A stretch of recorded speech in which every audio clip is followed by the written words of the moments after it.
Tes teman-teman terlebih dahulu agar ilmu yang kita dapatkan bisa diterima dengan baik dan bisa berguna.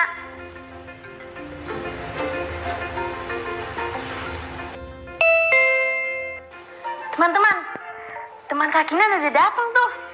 Hari ini Kak Kinan janjian dengan salah satu teman Kak Kinan. Karena hari ini Kak Kinan akan melakukan sesuatu yang seru. Kalian penasaran? Tapi sebelum itu, simak cerita berikut dulu ya.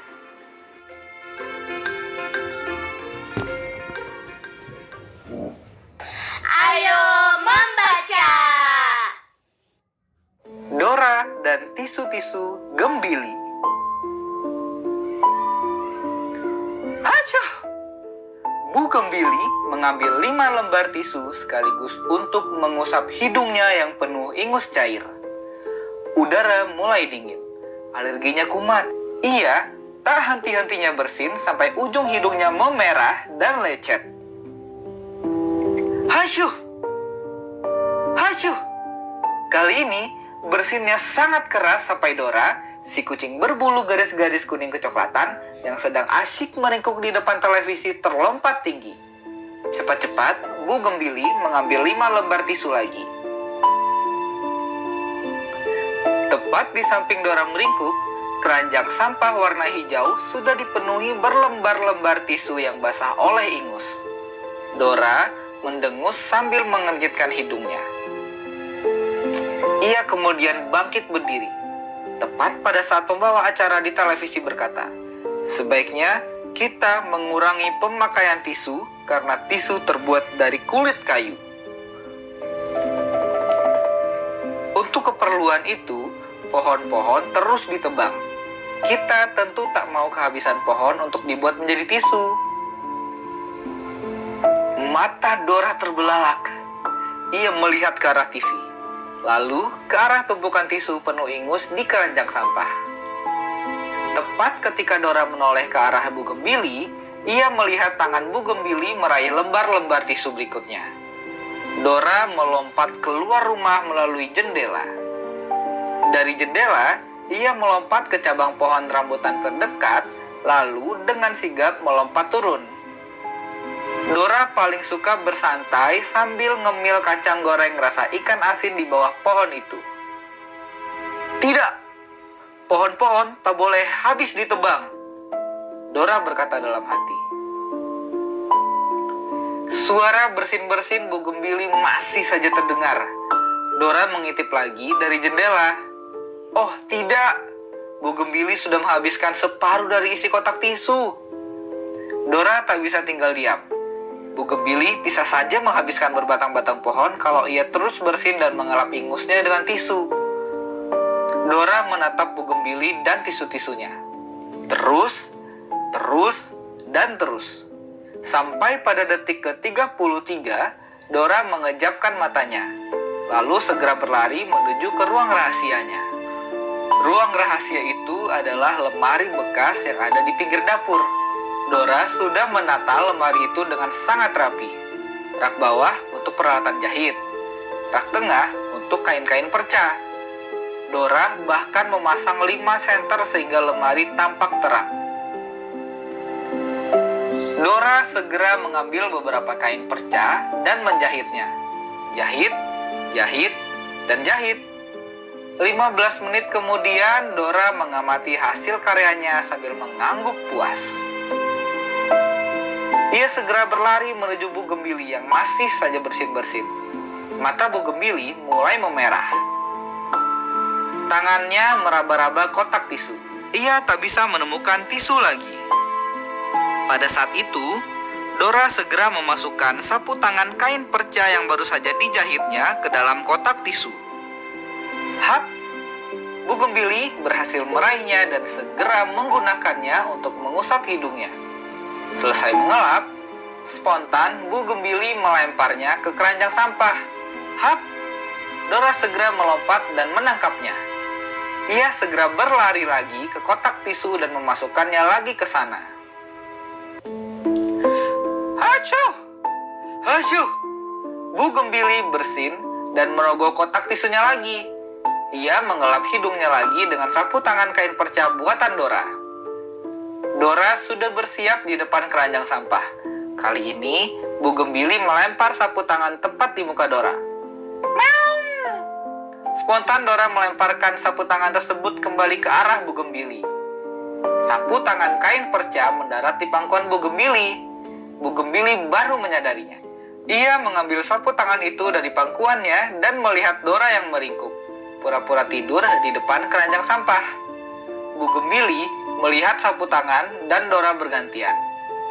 Bu Gembili tertawa lebar. Hahaha, iya Dora, sapu tangan lebih baik dari tisu-tisu, kata Bu Gembili. Dora mengeong lega. Itu berat-berat. Aduh. Dah.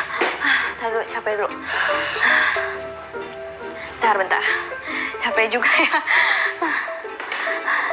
Tadi cerita Dora lucu ya teman-teman. Kalian menyimak juga kan ceritanya? Kalau aku jadi Dora, beli aja sapu tangan buat Bu Gembili. Kok gitu? Loh, soalnya kan aku nggak bisa jahit. Iya juga ya. Teman-teman, Kak Kinan punya pertanyaan nih untuk kalian. Sebenarnya, kenapa ya Dora menjahitkan sapu tangan untuk Bu Gembili? Iya betul, Dora menjahitkan sapu tangan untuk Bu Gembili agar Bu Gembili tidak menggunakan tisu lagi, tetapi menggunakan sapu tangan agar tidak menghabiskan pohon. Karena tisu itu terbuat dari pohon, teman-teman. Dan menurut kalian, kenapa ya sapu tangan itu lebih baik daripada tisu? Kalian bisa tuliskan pendapat kalian di buku kerja kalian masing-masing ya teman-teman. Oh iya, kalian masih ingat gak pelajaran kita tentang kalimat imbauan? Sekarang kalian tulis kalimat imbauan di buku kerja kalian tentang usaha mengurangi penggunaan tisu yuk. Ini Kak Kinan kasih contohnya teman-teman. Ayo menulis. Jadi, dalam tulisan kalian nanti, masukkan informasi tentang cara-cara mengurangi manfaat tisu dan manfaatnya bagi lingkungan. Lengkapi tulisan kalian dengan gambar dan hiasan agar lebih menarik. Tapi nggak harus persis sama kayak di contoh, nggak apa-apa kok teman-teman. Kalian bisa menulis berdasarkan kreativitas kalian sendiri. Selamat menulis! Ayo berlatih.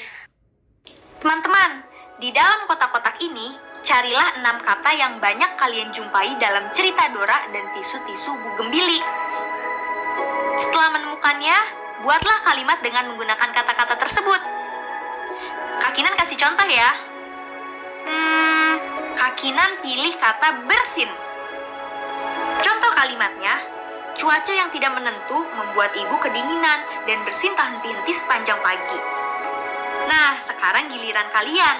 Kira-kira kata apa lagi ya yang kalian jumpai di cerita tadi?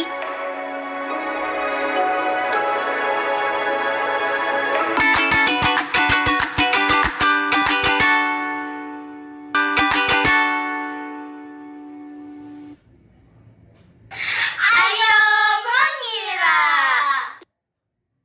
Coba perhatikan tabel ini dan pikirkan sebanyak mungkin bilangan yang jika dikalikan menghasilkan angka 72. Kalau kamu masih bisa menambahkan pasangan bilangan yang lain, silakan tambahkan lagi barisnya ya.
Sekarang kita bahas ya.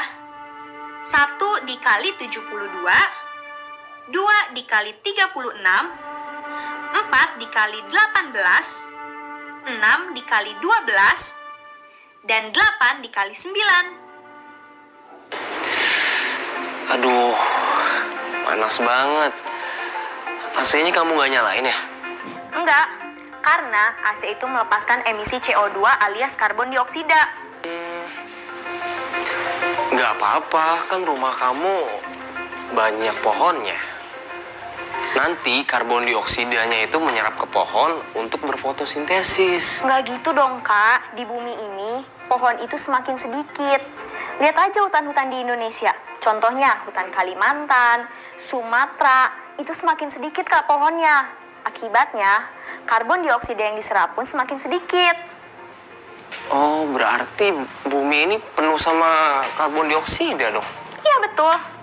Karbon dioksida itu mempunyai ruangan sendiri di udara, yang seharusnya ia terlepas ke angkasa, tetapi tertahan di bumi. Jadinya, suhu di bumi itu semakin hangat. Efek rumah kaca. Betul. Emang bener ya, hutan di Indonesia ini berkurang? Emang ada datanya? Ada dong. Karyo mau tahu? Boleh.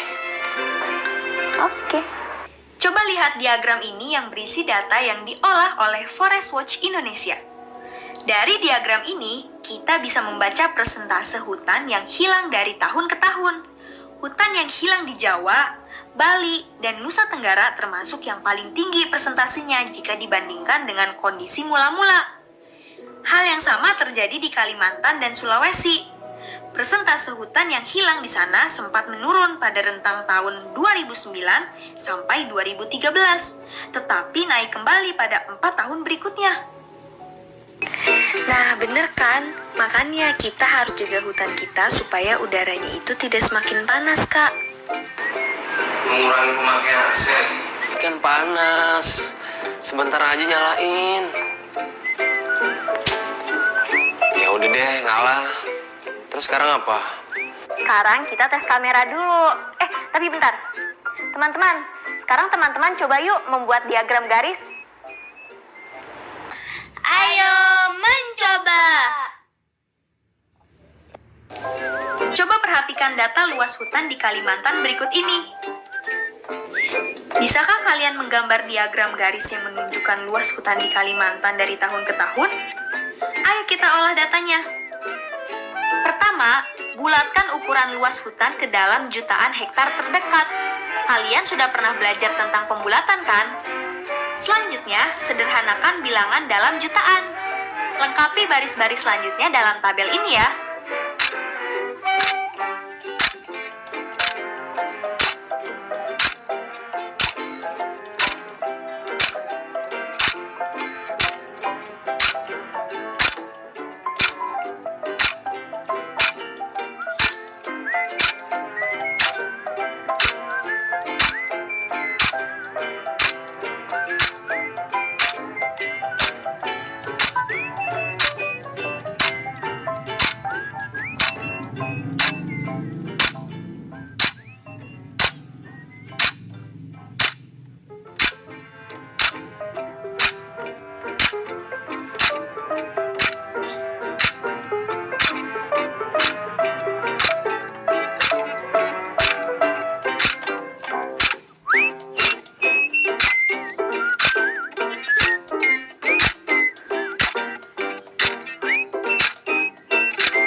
Sudah selesai nih melengkapi tabelnya. Coba cocokkan jawabannya ya. Pasti sama kan jawaban kita? Berikutnya, sajikan data tersebut dalam bentuk diagram garis seperti ini. Yuk coba kita kerjakan bersama. Pada tahun 2000, luas hutan di Kalimantan adalah 33 juta hektar. Pada tahun 2009, 28 juta hektar. Pada tahun 2013, 27 juta hektar. Dan pada tahun 2017 adalah 25 juta hektar. Nah, setelah itu, coba jawab pertanyaan berikut. Berapa hektar luas hutan di Pulau Kalimantan pada tahun 2017? Iya, luas hutan di Pulau Kalimantan pada tahun 2017 adalah 24.834.752 hektar. Pernahkah hutan di Pulau Kalimantan bertambah luas? Iya, luas hutan di Pulau Kalimantan tidak pernah bertambah luas, melainkan selalu mengalami penurunan. Pada tahun berapa terjadi penurunan luas hutan terbanyak? Penurunan hutan di Pulau Kalimantan terjadi paling banyak pada tahun 2009. Setelah kalian menjawab, yuk kita latihan lagi membaca data dalam diagram ya. Ayo berlatih. Perhatikan data luas hutan yang disajikan dalam diagram garis berikut. Apakah kalian bisa menemukan kekeliruan pada diagram di atas? Di bagian mana? Coba jelaskan letak kekeliruannya.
Sudah ketemu? Iya betul. Seharusnya angka di tahun kelima bukan angka 17, melainkan 30. Nah sekarang teman-teman perbaiki diagram garis berikut ini ya. Salin dan kerjakan di buku kerja kalian. Selamat mengerjakan. Proyek kreatif minggu ini.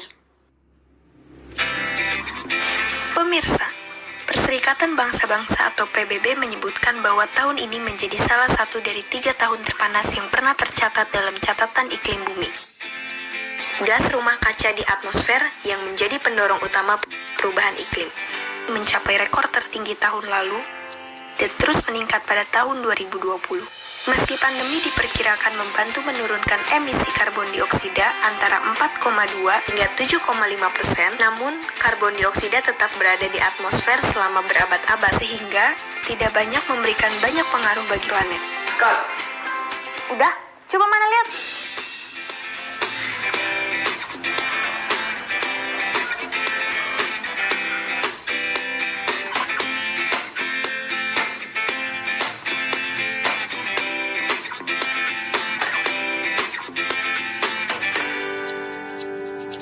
Oke juga kak, tapi kayaknya kita harus ulang sekali lagi deh, biar lebih bagus. Nah, ini dia proyek kita minggu ini teman-teman. Tadi Kak Kinan berperan sebagai pewarta berita dibantu oleh Karyo merekam Kak Kinan. Kalian coba juga di rumah ya teman-teman, sebagai penyiar berita. Oh iya, kalian juga bisa siarkan siaran berita kalian ke keluarga kalian dan meminta bantuan mereka untuk merekam menggunakan ponsel ya teman-teman. Tapi kalau nggak direkam juga nggak apa-apa kok teman-teman. Refleksi. Waktunya kita mengingat lagi pelajaran kita hari ini. Apa yang bisa kalian tangkap dari cerita si kucing Dora? Bukankah dia kucing yang sangat peduli pada lingkungan? Menurut kalian, sudah tepatkah tindakan Dora? Apakah kalian juga akan melakukan hal yang sama? Dalam cerita itu, dapatkah kalian menemukan kosakata baru? Sudahkah kalian memahami makna dari semua kosakata itu? Selanjutnya, Kak Kinan yakin kalian semua sudah bisa membaca dan menggambar diagram garis, termasuk mengolah data dalam tabel menjadi diagram garis. Selesai sudah pembelajaran kita hari ini teman-teman. Semoga pelajaran hari ini bisa diterima dengan baik ya. Kalian bisa memahaminya dengan baik. Jangan lupa untuk terus latihan di rumah ya teman-teman. Tetap semangat dan sampai jumpa besok. Dadah!